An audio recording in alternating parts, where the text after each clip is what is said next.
Hey there, guys. Welcome to the Boob Business Podcast with me, the original Milk Diva. I am a former labor and delivery nurse and a board-certified lactation consultant in Austin, Texas. I'm the owner of Milk Diva Lactation, and I'm also the author of a best-selling book called Milked: Finding Your Flow and the First Few Weeks of Breastfeeding.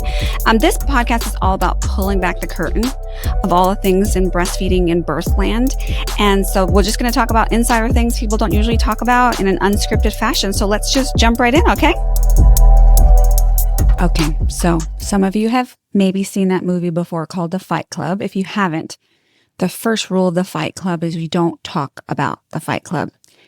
Today, we're not talking about The Fight Club, but we are going to be talking about vaccinations. And I have special guest, Dr. Joel Warsh, that's going to be on the podcast today. He's an integrative pediatrician out of LA, out of California. And he wrote a fantastic book called Between a Shot and a Hard Place. And one of the first things he says when you read his book is the first rule of Vaccine Club is don't talk about vaccines. You know, and this book and this conversation that we're going to have today delves into the culture of silence and censorship surrounding vaccine discussions.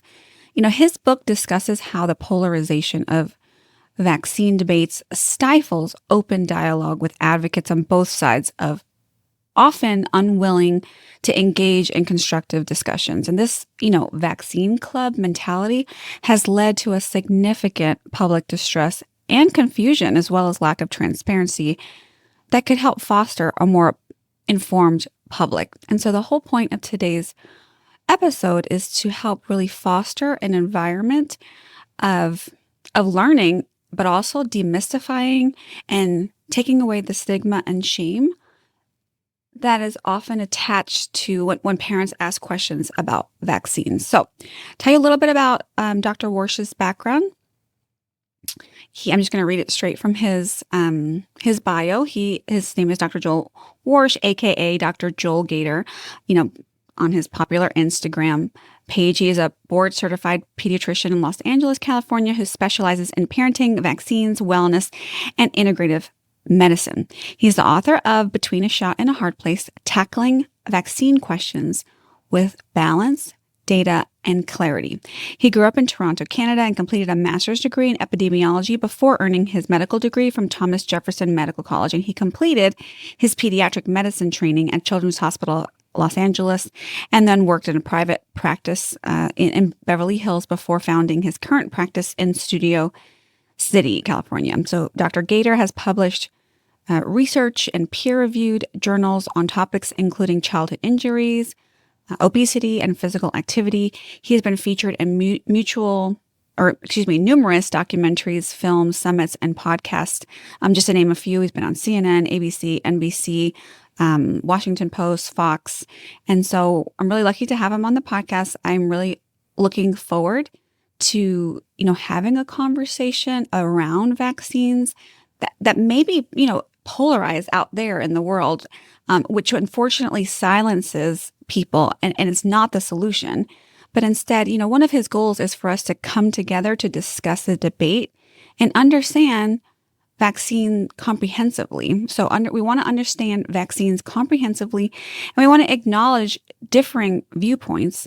And this can be the first step towards unifying, science-based actions for the health of future generations, so for the health of our children. So while the topic of vaccine often leads to divided opinions, it's a conversation we must have, and open dialogue enhances our understanding and helps us navigate the complexities of vaccine science. And this is all for the well-being of our community. So let's jump right in. Let's start discussing vaccines in a respectful tone using critical thinking skills. So let's hear what Dr. Joel, Gator Warsh has to say. Let's welcome him to the show. Hey there, Dr. Warsh. Thank you so much for being on my show. I really, really appreciate it. Do you prefer Dr. Gator or Dr. Warsh? Either one, whatever one works for you. Okay. What do your patients in your office call you? I get everything, Dr. Joel, Dr. Gator, so it doesn't matter to me. Okay. Terrific. Well, welcome to the show. Tell us a little bit about your background and what got you motivated to write this book, which I love, by the way. It's called Between a Shot and a Hard Place. So yeah, we would like to just learn a little bit more about what inspired you to write that book. I'm a pediatrician in Los Angeles, and I would say, growing up, I always loved working with kids, and I went to med school to become a pediatrician, but I wasn't, particularly health focused. I was pretty healthy as a kid, but not specifically holistic minded. And when I met my now wife in residency, really opened up my eyes to a little bit of a different world, and eating a little bit healthier, and really just thinking in a different way. And of course, in med school residency, you don't really learn anything about holistic alternative care, but when you do even talk about it, it's kind of like it's woo-woo and out there and all crazy stuff. And when I started learning about it myself, as I started to get more interested, I realized really quickly that there's really nothing woo-woo about it. I mean, I was learning about nutrition and exercise and sleep and all these really vital topics, which we probably should have been learning in the first place, but we weren't really taught. And of course, you can get kind of woo-woo and out there if you want to with alternative medicine, but really nothing that I was learning was. And so I just really became interested and started to integrate that into my practice, and have been practicing integrative medicine for the last decade or so. And I'm not against modern medicine at all. I just think that there's a time and a place, and there are a lot of other alternatives out there that we could use. And oftentimes those could be very helpful in place or before we need to use a medication. So that's the way I would generally practice. But what you realize really quickly when you get into the integrative space is that parents have a lot of questions about vaccines. And I was getting more and more questions, and I realized very quickly I hadn't learned all that much about vaccines in training. And so I had to really learn things as I went and try to answer the questions the best I could. But the reality of the vaccine world is that it's so censored and such a hot topic, unfortunately. And so it really wasn't something that almost anybody feels comfortable or did feel comfortable talking about. And I felt it was very censored, and that was unfortunate. And so I talked about it in the office, but not really anywhere else. And then the pandemic happened, and I think, like most people, I got really frustrated with the messaging and how things were handled, and the lack of ability to have a discussion and the censorship around the word. And so that's what really led me to write a book about vaccines, because I wanted to talk about it more, and I wanted to have discussions and debates, but it just wasn't happening. And I knew that I would have to get as educated as possible because it's such a controversial topic. So I really did do a deep dive into the research, and then wrote the book. And things are obviously a little different now, which is great. And you can actually seem to have conversations about it, and people are super interested. And I've been really lucky to be on a lot of shows and podcasts and all sorts of things to talk about vaccines, which is great, because I think that parents have a lot of questions. And I think it's important that we can talk about everything. So that's what led me here. And I never thought I'd be writing a book about vaccines or talking about vaccines, but here we are. I will tell you, so, I don't know that I'm embarrassed to say this, but it is part of my story. I definitely until very recently. So your book is not an anti-vax book. Okay, I'm going to put that out there for people who are maybe already just not even interested, because I'm going to tell you from my background. I was just like, listen, why doesn't everybody just get all the vaccines, keep everyone safe, and keep the party moving? We have a lot of other public health crisis we need to deal with. Why are we making such a big deal about vaccines? Let's just vaccinate these kids and keep the party moving, especially because I live in Texas, and we've had some pockets of big measles outbreaks. I am a nurse. I'm also ashamed to say, but this is the truth, so people know this, is that I did labor and delivery, and I was the one giving your baby the first set of vaccine, eyes and thighs, we call it. So erythromycin, Hep B, and vitamin K. Vitamin K is not exactly a vaccine, but it is something you should know why we're giving, and it is an injection. Erythromycin, not necessarily a vaccine, but something your baby's also getting, an antibiotic they're getting at birth, and Hep B, which you talk about a lot in the book. I'm going to tell you, I've never had any training on any of those medications, other than make sure you pull the pediatric dose, like safety-wise, like make sure you're giving vitamin K, look at the vial, safety, how to administer medication in a safe way. The patients come in, they're laboring, and we as the intake labor nurse give patients paperwork. And so it's a lot of consents for care, consents for an epidural, consents for getting blood in case of an emergency, and then consents for vaccinations. Sometimes people come in and they're perfect. They're not even in labor yet. They're here to have an induction. And then some people are hot and heavy, huffing and puffing, and they're in labor. And we're having to ask them to sign these consents for vaccines that their kids are going to get in a day or two once they have their baby, or a couple hours. But there's not much of a discussion about the vaccines. It's just whether or not you want your baby to have them. And here's some papers to sign if you do, and here's some papers to sign if you don't. And so when I was reading your book, I was thinking, wow, I didn't know all the stuff that I was giving to these babies.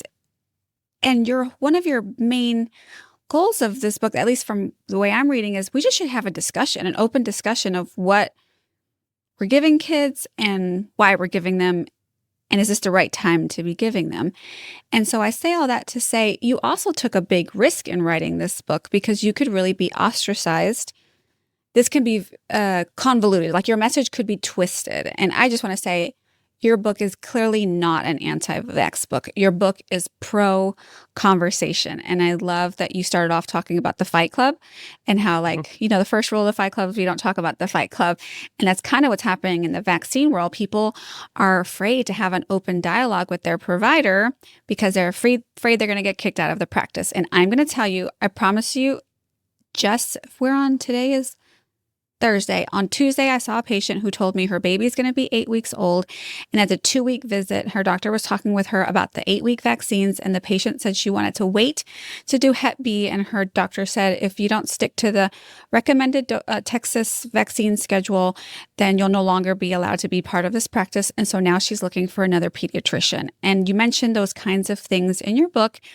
And because these are supposed to be recommended, right? This is a recommended vaccine schedule. It sounds a little bit like it's not really a recommendation if you're going to be kicked out of your pediatric practice for not following those recommendations. And so I'm just wondering if there's anything that you could share with our audience for someone who's in that situation. Hey, I just had a baby. I'm not sure. I want to do all these vaccines all at once at this 8-week visit.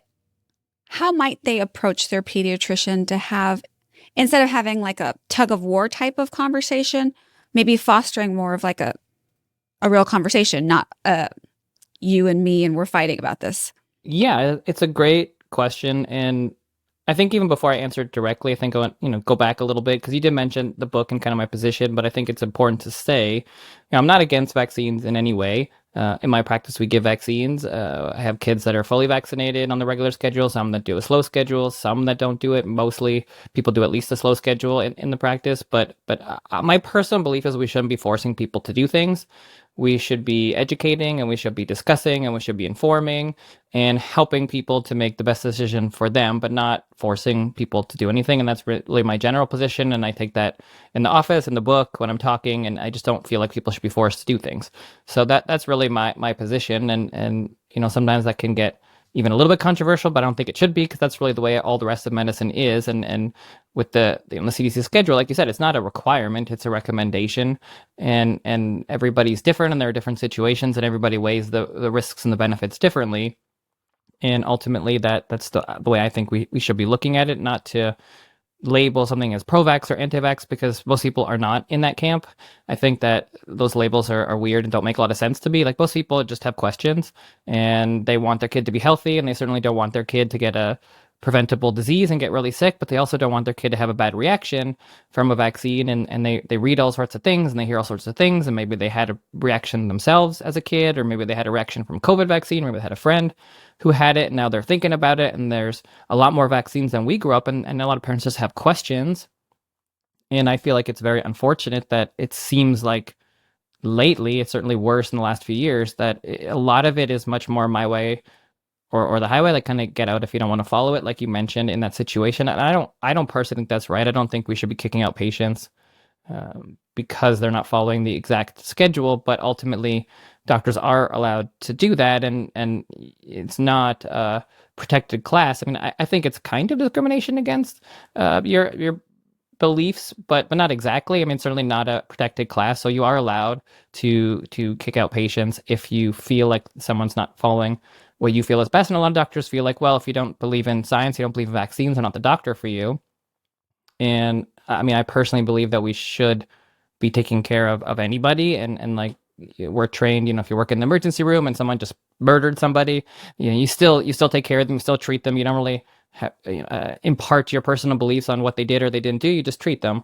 And so I think, at least for me, that's the way that I kind of look at it. But I do understand that position. But I think from the parent's perspective, to answer your question specifically, I think if you are having a baby, the most important thing to do is to interview the doctors if you have questions or you want to do, especially anything different with vaccines. If you want to do the regular schedule, then that's not so hard. There are plenty of doctors that will do that. But if you want to do anything else, or you at least want to have discussions about alternative schedules, or certainly if you don't want to do vaccines, then I think it's really important to not shy away from those questions and to ask them directly, because you want to be able to have open, honest conversations with your doctor. And if they're not willing to do that, then it's probably not the right practice for you.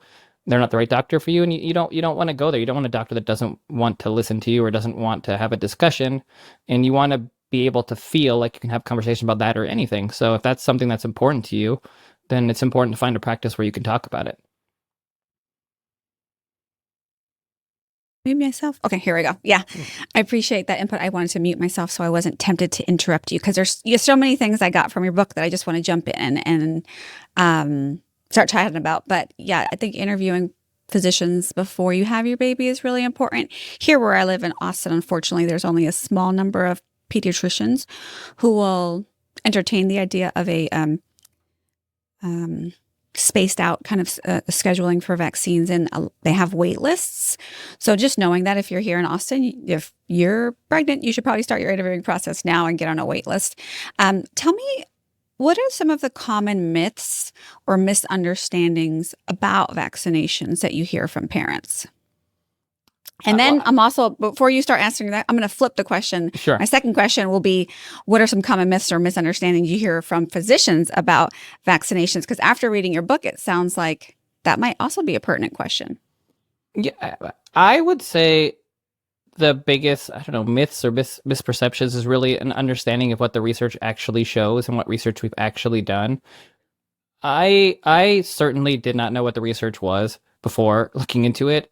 You realize very quickly, I mean, just like you kind of mentioned in your story, I don't think most people realize it, whether you're a nurse or a doula or a practitioner or a doctor, like you don't learn that much about these things. Like you really don't, and you don't think about it at the time. Like I didn't think about it in med school. Yeah, you learn about the horrible diseases, you learn about what can happen from those diseases, you learn about those symptoms, you learn about how you can treat it, you learn about the vaccines that we have and how fewer cases we have of these diseases than we used to have, how great these magical vaccines are, and here's your schedule and go do it. And that's kind of all you really learn about it. You don't really get a course on all the ingredients. I mean, it might be listed or you talk about it for a couple seconds, but you don't really discuss it. You really don't look at the research. You don't look at how they were studied, other than maybe just the general way that things are studied, but not like specifically looking at vaccines, especially. And you certainly don't learn about why you shouldn't trust pharma, or why I made that joke in the book, like why you shouldn't trust pharma 101, but that should be a course. Like we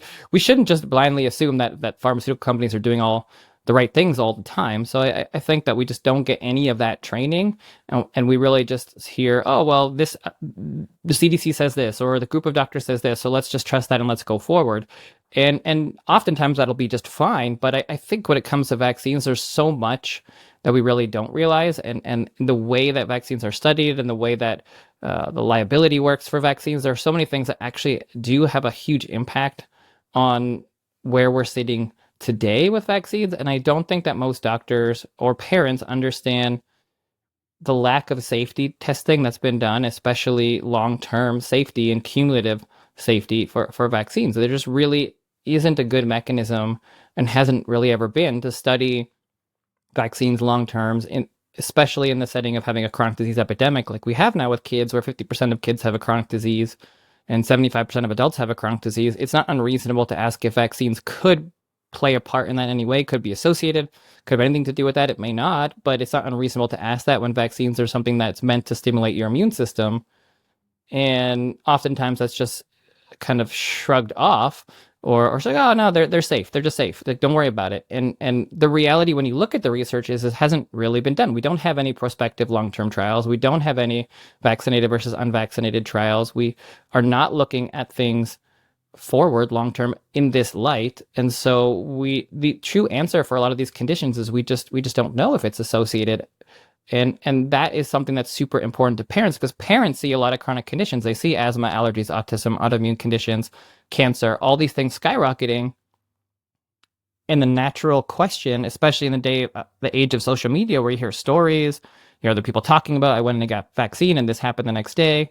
It's scary to a lot of parents, and they have questions. And if doctors aren't willing to look into it, discuss it, then, and especially in the setting of COVID, after that, where we saw a lot of things that were said that weren't totally true, and a lot of things that were said that didn't end up being true, and claims about safety that later we're like, oh yeah, well, you could get myocarditis, like, and that's not absurd or abnormal. Like, you don't know a side effect until it happens. But at the same time, when you're seeing all these claims so definitively being made, and then you see things not be true just a few months later or a year or two later, then I think a lot of people really started to wonder, well, if they're telling me this about the COVID vaccine, well, what else are they not telling me? Like, what else are they lying about? What else do we not have the true research on? And that's what we're seeing now. You're seeing rates of vaccination that are the lowest they've ever been, the most exemptions ever, the least trusted medicine, the most families asking for slow schedules. Like, everything is happening all at once. And I think that's because medicine really is not willing to have these tough conversations,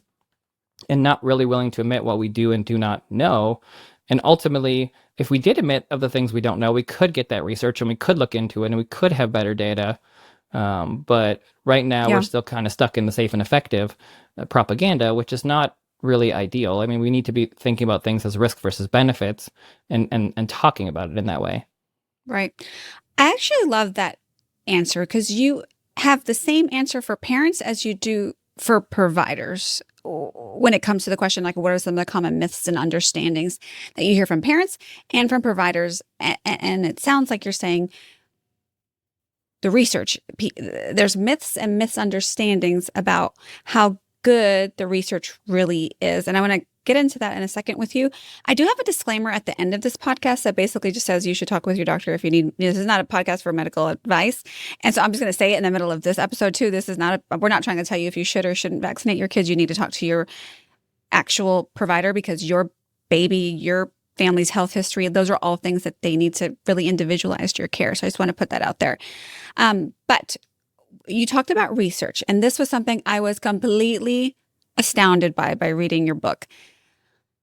Now, I'm going to say, once again, you are not anti-vax. Like, there's some vaccines that have been proven to be very helpful, have saved, there's polio, there's measles, there's all these things that are just, we don't have to worry about very much anymore. They're not taking lives by the tens of thousands of people anymore. And that's really where my brain has been all these years. Shut up and get the vaccine. Stop complaining. People are living, right? And it's fascinating that what we're about to discuss and what's in your book, which I think is a fantastic book for any pediatrician, any medical professional, anyone that's in charge of or interested in knowing why vaccines is a controversial subject and wants to know the science behind it, they should definitely read this book. But we talk about the science and we talk about the research. Let's talk about placebo. So there is what people say, what we're told at the pediatrician's office, what the papers say when we give to the patients, here's your baby's Hep B vaccine information, and they get this sheet. There's a little bit of warning signs and side effects. And it says this vaccine is safe and effective. And they're making that statement based on some clinical trials. There's preclinical trials, and then there's, is it called post-market or I don't know the name of it, post-market trials. Yeah, post-market. That means once it's been released to the public, they continue doing trials. But pre-market trials or clinical trials are done before they're released to the public. And can you talk to us a little bit about why it is true to say there's documentation showing that vaccines are safe and effective, but why that same sentence needs to be unpacked, and how studies are run using a certain kind of placebo, or why these statements are a little bit nuanced. And I know I'm speaking a little cryptically because I don't want to give away too much from the book, but talk to us about the importance of how these studies are run and where maybe there's why those studies are maybe a little faulty. Yeah, and feel free to say anything. You don't have to be cryptic because there's Okay. no secrets here. I Okay. mean, I'm totally fine. People don't, they don't have to read the book. I don't care. Like it's more about Sometimes like I'm like like, having oh, like reading. discussions. Like when you watch a show on Netflix or whatever, you're like, oh, I don't want to give it away. It's so, Yeah, I there's feel no like it's so secret good. I ending don't want here. to. Okay. You're right. There's no secret everything. We are having a lot of work to do ahead of us. So yeah, the book does talk about, hey, that word placebo. Most of us think of placebo as I'm giving an inert substance. So I'm testing this medication, this vaccine against something like saline or sugar pill or something that has no medicinal effects, something that is totally inactive. And that's what medical trials usually, when they say placebo, that's what that word means. However, what I learned by reading your book, when they're doing clinical trials on vaccines, they are testing a new version of the vaccine against a quote unquote placebo, but the placebo is actually an older generation of the vaccine. Is that an accurate Yeah, description? yeah. So it's very interesting because, like you said, so I did a master's in epidemiology. I've done research in the past, and so I have learned these terms, and most doctors have learned the term placebo, and you would take that to mean an inert substance, meaning something that would be in the body that wouldn't really do anything to the body. So that way, all the effect would be from the actual thing that you're studying. So salt water, saline, something like that. That's what I always assumed the word placebo meant. And when you ask a doctor, oh, have they been placebo trialed? Oh, yeah, all the vaccines have been placebo trialed. Of course they have. But when you actually look at the research, really all the vaccines on the childhood schedule in America were never safety trialed with an inert placebo originally, pre-licensure. So that is really important because the best possible safety testing that you could get would be with an inert placebo. And the reason why you say that is if you're testing vaccine 1 versus vaccine 2, and in both groups they have 10 seizures, you could say, well, both groups have 10 seizures, therefore both are safe and they're equally safe and there's no safety concerns, which is very different than, say, if you did a different study where you had vaccine 1 versus vaccine 2 versus saline and you had 10 seizures, 10 seizures, and 1 seizure. You could see how that's very different and why having that saline placebo group is really important for safety because you're identifying there's a big difference there. The older vaccines, the ones that were originally put on the market in the 40s, 50s, 60s, none of those were saline tested because they weren't really doing that back then.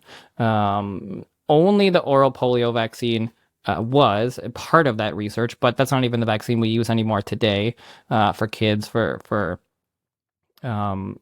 not the same vaccine that we're using today for kids, so it's different. So the vaccines that we actually use today weren't studied in that way. Once you have a vaccine on the market, it then becomes unethical to give somebody saline because then you're saying, well, there's a vaccine on the market that works, so therefore we can't not give it to kids, so therefore we have to study against the older vaccine. So we have this issue in the vaccine literature where, one, people just don't actually understand how they were studied originally. We don't have absolute safety for most of these, and for many of them we've only studied the newer one versus the older one, and so we don't have the best possible safety testing to really have a good baseline. Does that mean they're unsafe? No, it doesn't mean they're unsafe. It just means we don't actually know the baseline data in the way that we should. And that's when people are arguing about it, where sometimes they're not understanding the wording, and some people are saying, oh, we want inert placebo-controlled testing. We should require that. We absolutely, for something that's absolutely brand new, we should say and require, I think the FDA should say, look, we're not licensing a new product that's never been on the market before, that there isn't something else out there already, without the pharma companies doing saline trials. Like, that should be a baseline. It should have always been a baseline because then we have the absolute safety, but we don't have that. Now, when there's something on the market already, that's different. That's a little bit more complicated. And that's something where maybe we would need to do now some prospective trials to look and see moving forward how these what kind of reactions people have versus kids that are unvaccinated. That's also never been done. And I would think we've had tons of research on vaccinated versus unvaccinated kids, but they actually have not ever done that. So again, as a practitioner, it's very surprising to me what the research actually is. And the definitive nature of the things that we sometimes say are not actually true based on what the research truly is. And I didn't know that. I don't know who would know that unless you actually go look at it. And I think it's That's important to crazy. understand. Yeah. I think it really is, because that's where a lot of families are coming from when they're talking about this, and they do know the research, where I don't think a lot of the doctors actually do. It's totally crazy. So I am going to say a lot of our parents are sleep deprived. So I am going to kind of redigest what you just said in a way that if I was a half asleep, half awake person would understand. The first thing I'm getting from what you're saying is that most doctors do not know that when they're looking at the research, when they open the little package insert of the MMR vaccine, for example, or any vaccine, and it says it's been tested, and they actually look at the study and it says a placebo arm, they don't realize that that placebo arm is not held to the same standard of what the word placebo means in other pharmaceutical trials, and that placebo actually is an older version of a vaccine. So those kids or those people that are getting a placebo are not actually getting saline or something that's inactive. They're actually getting an older version of a vaccine. And then the arm of the study that's showing the person that got the vaccine is the newer version. So if we have two arms, placebo meaning old vaccine, drug or vaccine meaning the new test, that if the new drug, the person has those people out of 100, let's say 5 have a seizure and the old medication 5 had a seizure of the same sample size, they'll say, oh, this new vaccine is safe and effective because there's no increased risk of whatever the bad side effects, like seizure in this case, compared to the old medication. So they consider that to be safe and effective, but nowhere in that trial did they actually test that medication against a non-chemical substance like saline or a sugar pill.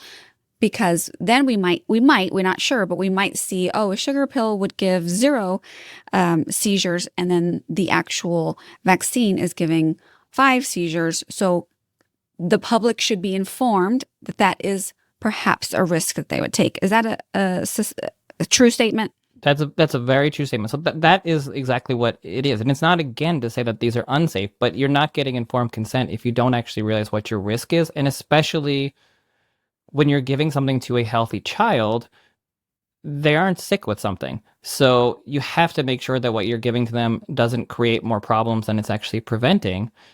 And when you don't study it in that way, it's really tough to know if it is causing, let's say, more seizures or not, because you're just studying against an older version of a vaccine. And that's the way that the vaccines on the childhood schedule have been studied. Some outside of that schedule have been studied with placebo. The COVID vaccine actually was. Some of the trials were with placebo, but basically none of the other ones were. And so I just think that's important to understand. And that's not the only important thing. You also have to keep in mind that this is still just short-term safety. Those trials are usually a couple of days, maybe a couple of weeks, maybe a few months, if you're lucky, maybe a year or 2 on a really good trial, but they're not usually even that long. So we don't know anything about long-term safety, and things like asthma, autoimmune conditions, cancer, autism, allergies, ADHD, all these things take a long time to develop, and we're not collecting that information when you're doing a trial and the thing's already on the market. And so then you say, oh, well, we didn't see any safety signals, but you didn't study it. So we have this relative safety, then we also don't have long-term safety. And so it's really very difficult. And I think still it's very difficult to this day to really properly counsel families on the risks from vaccines. We don't actually know them. And I think that's really important, because I think we do understand the benefits really well. We do understand the diseases. We understand how severe they can be. We understand how many people get them.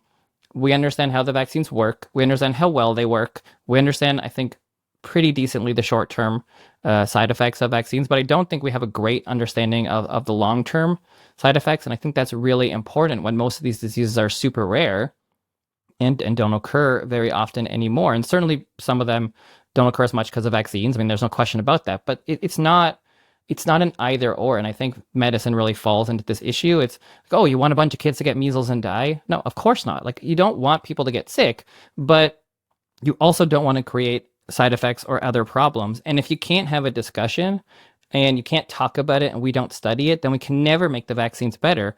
And if a vaccine, let's say, does increase your risk of seizures by 50%, or does contribute to asthma or allergies or autoimmune conditions, wouldn't we want to know that? Like, we're not studying it, but I think we would want to know that, because then you'd say, okay, why?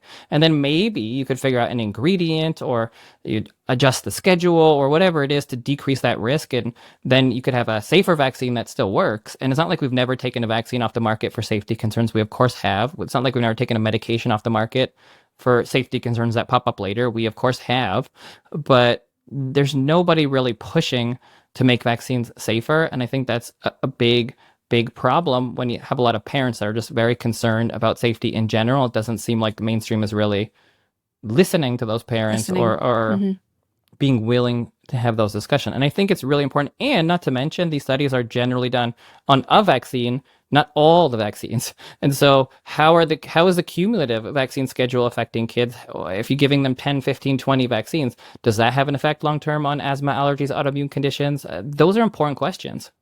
Yeah, yeah. What I hear you saying and what I've heard you say while reading your book is informed consent is the goal here. And how can we really have true informed consent if y'all don't even know that the placebo arm of this medication is actually another medication? So that's the first thing that I'm hearing. And I was really surprised by. The other thing that maybe people don't quite understand if you're not in the medical field is that it is unethical if there is a substance that can reduce harm to a child for you not to give it to them. And so that's the way, I guess, that has been justified. Hey, we can't do a real placebo because that means we would be withholding medication to this or withholding a vaccine that could really help benefit this child. So if we don't give it to them and something happens to them, that's really unethical. So they're having to vaccinate kids with older versions and test it against newer versions. But what I loved about your book is you did offer a solution. So the book is not just about like, wah, wah, wah, these are all these things that are wrong. There's some solutions in there. So would you mind sharing, like you talked about it, you touched on it a little bit, but another option for maybe testing kiddos whose parents have voluntarily chosen not to vaccinate their kids, and maybe expound on what a properly designed study could look like?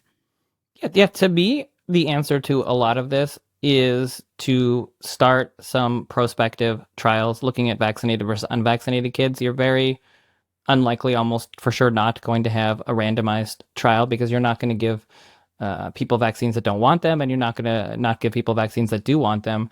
But you absolutely could do a study where people are allowed to choose and you follow them forward. And there are plenty of people that don't vaccinate and they're, I'm sure, happily volunteer for a study, and you can follow them forward, and you can follow kids that are vaccinated forward, and you can look at different schedules and the timing and unvaccinated kids. And if they want to get vaccines, they can do it. And that's fine. And you just follow a group forward, and then you can see does the group of unvaccinated kids differ in any way? Are they healthier? Are they getting fewer cancers? Are they getting fewer autoimmune conditions? And of course, there are other things that might be different about those kids, but at least you'd still have a lot of information about vaccinated versus unvaccinated lifestyle and see if you're noticing differences. And that would be much better research than we have. And I think would be very helpful for doctors, practitioners, and families to feel more confident, because if both groups are exactly the same on autism and allergies, you'd be like, okay, well, that doesn't really make any difference. That's what we've been saying for so long, and that's what's true. But if it is truly different, then we would need to figure out why, and we would need to think about that. And it's not really ever been done. The only thing we have is retrospective epidemiological studies, and those are very potentially biased by your opinions, and you can adjust them as you would like. And so they're useful, but they're just not ideal. And that's why oftentimes you'll get a very pro-vaccine person get a very pro-vaccine answer on their epidemiologic study, and a very anti-vax person get an anti-vax type result on their study. And then you're like, okay, well, which one is it? And that's where the prospective studies are much better, because you can't really fudge the data or adjust it as much to meet your beliefs. So I think that's what we need to do. I think we should do it. I think it's a really important question, and I think it could be done. It's obviously not easy. It's expensive and takes a long time, and hopefully we'll have multiple of them across the world that would do this, so we could really track it forward. But I think that is what we need to do at this point. And I think we want to protect kids from disease, but we also want to do it in the safest possible way. And I think it's very arrogant to assume we have the best vaccines we're ever going to have in human history and we can't do it better or safer. I think we always could. And I think if we are able to talk in that way, it's not anti-vax in any way. It's just, let's do this as good and safe as possible. And right now, I don't think we're having that discussion very often, especially in the setting, which most people probably don't realize, but you can't sue vaccine companies. Let's talk about that. Yeah. So when did that, you talk about that in your book, and you mentioned it briefly. So go ahead and expound on that. I'm sorry, you just It was very exciting to hear that one. I was like, oh, I did not realize that there was a point in time where laws got changed, and so now we cannot sue vaccine companies. Right, and I think this is something that's really important that most people just wouldn't realize, because why would you know this? I mean, certainly didn't know it, but it really does affect the landscape, because what happened in the 80s is, with the DTP vaccine, so diphtheria, tetanus, pertussis, the original one, there were a lot of concerns, especially around that vaccine in terms of neurologic complications, so seizures, encephalitis, brain inflammation, and there were a lot of lawsuits. And because there were so many lawsuits, there was a big concern that the companies were not going to be making money who were making vaccines. And so a lot of the companies that were making vaccines stopped producing vaccines. They didn't want to do it anymore. And so there were only a few left. And there was a big concern that they would all just stop making vaccines because there were just too many lawsuits and it was too much money. So the government stepped in and decided to create the Vaccine Act, which is in 1986, and it protects the companies. So you basically can't sue a vaccine manufacturer in any way. It's technically possible, but really it's not. Doesn't happen. You can't really sue them. So you sue the government if you have an injury, and there's a special fund that will pay if it's determined that you had a vaccine injury. So you can't sue those companies. And why that matters is because in a society, a capitalist society like America, the main check and balance on companies is being sued. And usually that's what makes the pharma companies do really long-term trials. So they'll get a new medication, they'll study it for 5 or 10 years. They want to make sure there's no long-term side effects because they don't want to get sued up the wazoo a decade later when everybody has a problem. But when you don't have that, then there's really no reason for a pharma company to want to find any problems with their product. They have all the reason to try to get their product on the market. They want to have as minimal safety testing as possible. They want to prove that it works, so that way you get on the market. They want to not show any problems with the vaccine. They don't want to study it as much as possible because they don't want to find anything. Because once they get on the market, then you have to get it because it's on the schedule. The doctors and government does all the marketing. They have to pay for it, and you can't sue them. So they have no reason to make them as safe as possible. They have no reason to make them better, and they have no reason to keep studying them once they get it on the market. So they have all the push to get it out there. And that's not, nefarious or conspiracy. That's just the way that it works. And so when you don't have that check, and then there's really nobody doing that research, like why would a pharma company today be like, oh, well, let me look into hepatitis B vaccine. All right, let's do $1 billion study. Let's study these two groups. Let's see if we can find a problem so we can pull our product off the market. Like, they have no reason to do that. So unless somebody else does that kind of research, we're never going to find other problems. We're never going to make them make it better because they don't have to. I was very surprised by that too. But I love that you're bringing this stuff, just open to the front. I don't know that many other people think about this, but this is the health of our future generations. So far, we've mentioned the word autism several times. I know everyone wants to know, like, what, from your perspective, is the research able to show at this time about vaccines and autism? It's a little bit of a, maybe charged question, but it is a hot topic I'm sure you're used to handling. Yeah, I mean, it's the most charged topic. I mean, vaccines are charged, and then autism is like the top of it. And I would say in my whole life, this was the most surprising thing I've ever seen when I looked into the research on autism, because we're told so definitively that we have all this science, the science is settled, it's been debunked. And then when you go look at the actual research, it's so far from debunked or settled, it just doesn't even make any sense that it's being said. We just haven't done that research in any way, shape, or form that would lead somebody to have that conclusion. It's crazy to me. Like, we have looked at MMR, we have looked at thimerosal, which is the mercury component, but it's not even in vaccines anymore. But we haven't looked at all the vaccines. We haven't looked at the rest of the vaccines, and even the MMR research. It's retrospective research, and it's usually the studies were kids that got MMR versus no MMR in the setting of getting all their other vaccines. So to say that vaccines don't cause autism doesn't make a lot of sense to me, because you'd have to study it first. So we can't say that vaccines do cause autism. The answer is we don't know. And anybody that would look at the research would I think, conclude that if they looked at it themselves and looked at what is available. But for whatever reason, it's been so definitively pushed on us that vaccines don't cause autism. We know that vaccines don't cause autism. And I just could not believe it. Like I just did not think that that's what the research. I thought I did not be finding something, and so I had to stop. I tried to look in every other place. I read a bunch of books, super pro vaccine books, Paul Offit's books, Peter Hotez's book, all these individuals that are super pro vaccine, and they don't have any other research either. And when you hear them talk about it, especially when they're on the stand, especially in like Aaron Siri type, who's one of the main vaccine lawyers, when he's deposing people, like the reason that we say that vaccines don't cause autism when you ask those professionals is because the research doesn't show that vaccines cause autism. So they're basically asked like, well, does hepatitis B vaccine cause autism? No, it doesn't. Well, do you have any study to show that? No, I don't. So therefore, we don't know that vaccines cause autism. Therefore, it doesn't cause autism. That's not the right answer. The answer is I don't know. But because there isn't research showing that vaccines do cause autism, the statement is there's nothing proven that vaccines cause autism. Therefore, it doesn't. And that's So with the MMR vaccine, is that also the same? So there is some research on MMR. There absolutely is. But nothing's prospective. It's still MMR in the setting of the other vaccines. But the research that has been done so far doesn't show that MMR increases your risk for autism in and of itself. So what you could say based on the research so far is there's, I would say, moderate level research on MMR that in the setting of getting your other vaccines, getting MMR2 doesn't increase your risk for getting autism. That's the research that we have so far, because the studies that we do have showed that. But it's only MMR. But there's no comparison of like kids who are getting a bunch of vaccines compared to kids who are not getting vaccines. No, to it's see never been which done. arm. Okay, so that's what I just wanted to clarify. Which is crazy, because you would think there was so many. Like you would think, I thought that there was like all these big studies, databases. Whoa, and I guess like, well, why don't they just take this database that we have and compare vaccinated to unvaccinated kids? Exactly. Like that's what they should do, but that's never been done, not once. And so the question then is, okay, why? Like, why would they not do that? You would think that would be the first thing that would be done. Yeah. You have big databases like Kaiser and Harvard and whatever. Like you would think someone would get in there and be like, all right, vaccinated kids, unvaccinated kids, how many kids have autism? Yeah. It's a pretty simple study to do. It wouldn't take very long.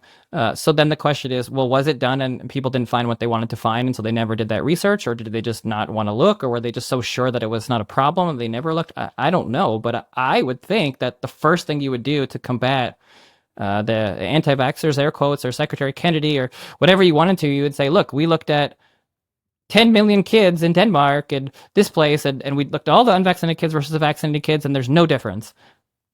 That would be the first thing that I would do. So I can't think that they wouldn't think to do that. Right.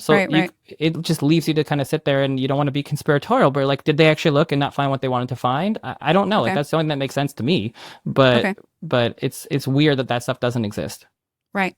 In your book now, you do talk about the importance of considering certain vaccines. And of course, this has a lot to do with, you talk about like, you have to know your family's history and your baby's health status, and if they're premature or not premature, if you have other existing conditions. But you do talk about things like RSV and measles, like, and the fact that we had polio vaccine, that there is, like, they have done significant, and it's helped improve health outcomes towards these diseases. And you give a lot of credit to some of these vaccines. So I want to make sure that that's also discussed. I just want to give you an opportunity before I start asking you. I have a couple questions about like vaccine ingredients and chronic illness and stuff. But before I talk about that, I did want you to have a moment to share about some of the positive things. Because really, when I'm reading your book, the first thing I'm thinking is, okay, fine. If some kids have a seizure here and there, some kid, very small number of people are having these terrible, severe reactions. Now, I know this is going to be a little much to handle, but I'm thinking it's better for the common good for our society, for us to, the benefit outweighs the risk. Like for your baby to die of measles is much more likely if we're not getting vaccinated than the small chance that it might have, your baby might have a seizure and recover. So that's just a super, like at the beginning of the book, that's what I was thinking. This is before I learned about anything else. Tell me, is there a part of you that can make an argument for certain vaccines and why they can be beneficial to children?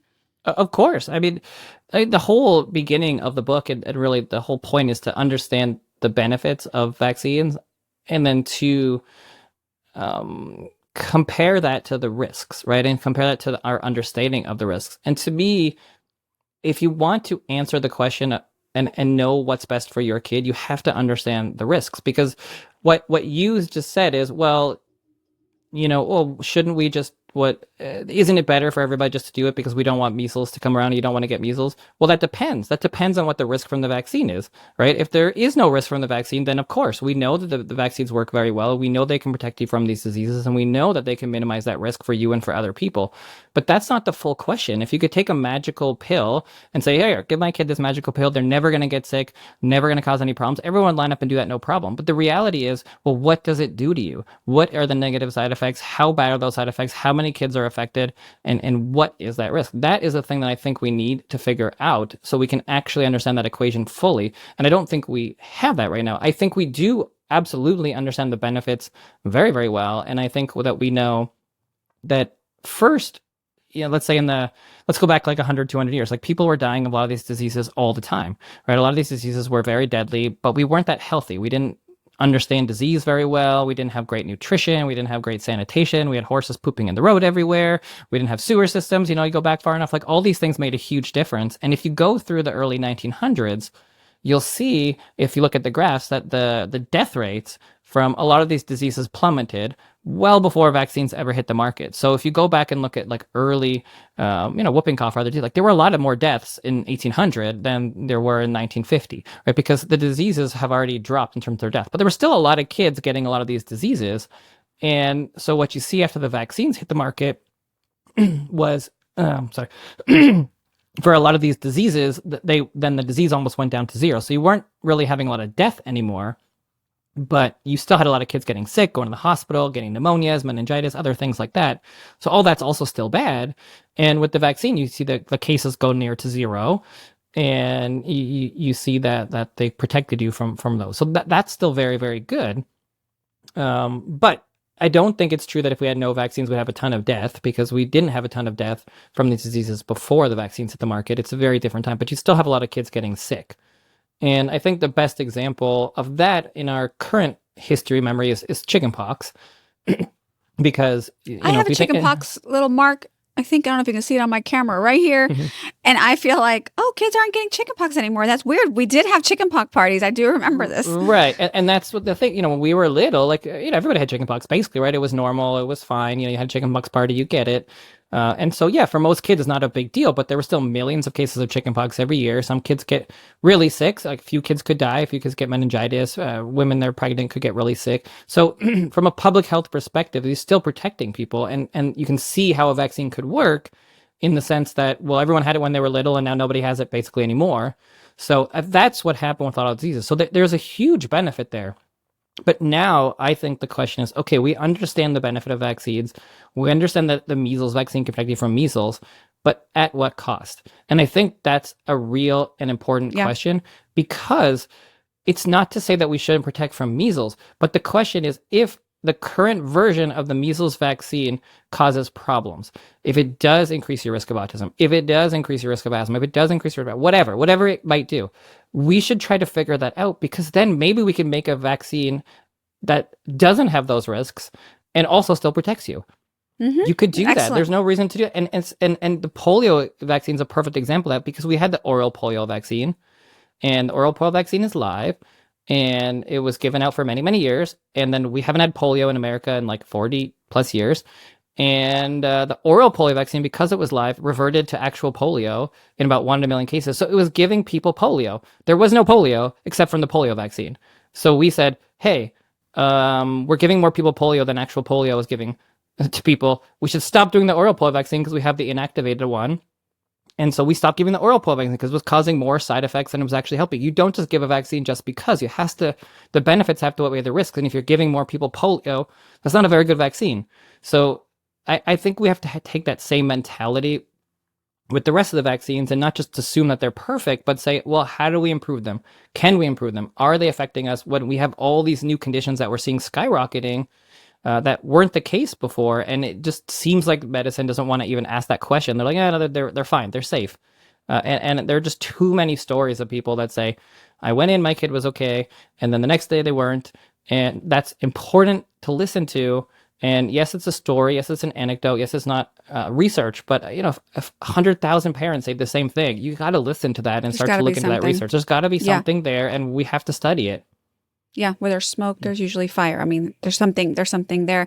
And what I hear you saying is like, we just have to have better research, informed consent. And there's some of these laws, for example, vaccine companies not being able to get sued.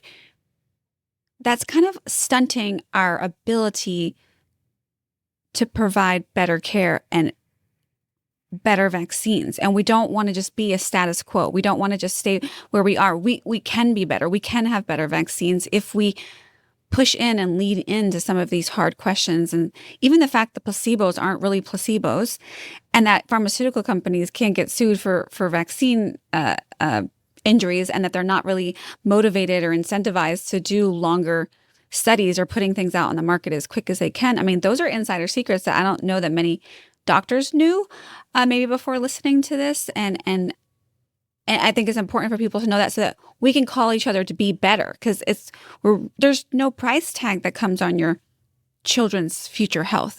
And that's what I hear you saying. That's what I loved about reading your book, is I didn't feel like it was divisive or subjective. It's very much, here are the facts, and I'm sorry to be the one to tell you the facts, but this is it, and you can make your own decision, Yeah, I'm happy to be wrong. I'm happy to be disproven. I'm happy to change my mind. I'm not here to tell people what to do.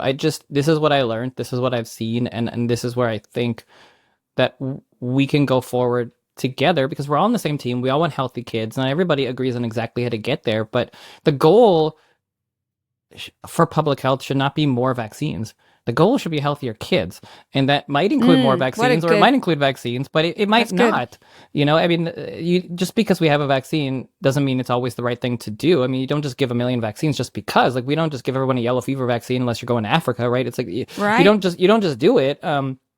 And we need to make sure that we have high standards. Like, what happens in a year if there are a couple cases of Ebola in some country? I don't know. Let's just say somewhere in Africa, they have a couple cases of Ebola. And then the CDC says, well, you know what? We haven't had an Ebola case in America in however many years, but we're going to make every 1-day-old baby get Ebola vaccine. We're going to do it. That we think it's for their protection. And they don't study it. They study it for 5 days. They study it against not an inert placebo. And they're like, oh yeah, give this another vaccine to your newborn baby. And you're like, well, do I want to do that? Like, is it safe? There hasn't even been Ebola. Like, I'm not really so worried about that right now. And that can't be the case. Like, we have to set higher standards. We have to say, look, if we're going to add something, we want the highest possible standards. If it's going to be new, it has to have placebo-controlled trials. We want better safety testing. Like, for hepatitis B, the safety trials on the insert say 5 days. 5 days of safety. Like, how could that possibly be enough? They studied it for 5 days. That's what they studied at pre-licensure on 147 kids. And you're like, that can't be true, right? There's no way. It's got to be studied on more people. We would never give a newborn baby something with that little safety testing. Well, it was, the government got sued, FOIA, by Aaron Siri to look for more data because he didn't believe it either. And they didn't have any more information about safety testing. So that's what it was approved based on. So like that to me is not anti-science. I'm like, that's not good enough. That doesn't mean that it's unsafe. It's just, if you're going to inject my 1-day-old baby with something, I want the best possible safety testing. I want it done on 100,000 kids. I want it followed forward. I want to look at all these things. I want to keep looking at it, because especially for something that's extremely rare and very unlikely for your child to get, I want to know that it's as safe as possible, even if it causes a problem in 1 in 100,000 kids. I don't necessarily want to take that risk for my kid if there isn't really a good benefit, and if it hasn't been fully safety tested, because otherwise it might not be a 1 in 100,000 risk. Maybe it's a 1 in 10,000 risk, or 1 in 1,000 risk. And when the risk of you, let's say, getting hepatitis B is probably 1 in a million for a newborn, unless you have hepatitis B, you have to weigh those risks and the benefits for yourself. Obviously, if you have hepatitis B as a mom, there's a high risk for your baby. That's a very different calculation. Then that kid should get a hepatitis B vaccine. But for someone who doesn't have hepatitis B, the risk is really, really small. It's not zero, but it's small. And you need to understand where your baby might get hepatitis B from, but you also should be able to have that discussion and understand what your actual risk is, because we just dismiss the risk from the vaccine. And maybe there are more risks than we know. And I don't think that that's an unreasonable discussion to have, and something to keep studying. That's all. Sure. Do you happen to remember offhand, like when we were growing up, I'm assuming you're my age, but I have actually no idea. But I got vaccines in the early 80s. Hmm. How many childhood vaccines did we get compared to how many childhood vaccines a baby who's being born, here in the 2020s is getting? So before the Vaccine Act in 86, so in the 80s, you would probably had a DTP vaccine, polio, and measles. So you would have had a couple of DTPs, a couple polios, and maybe one or two, probably one measles. So usually it was like 5 to 10 at that time.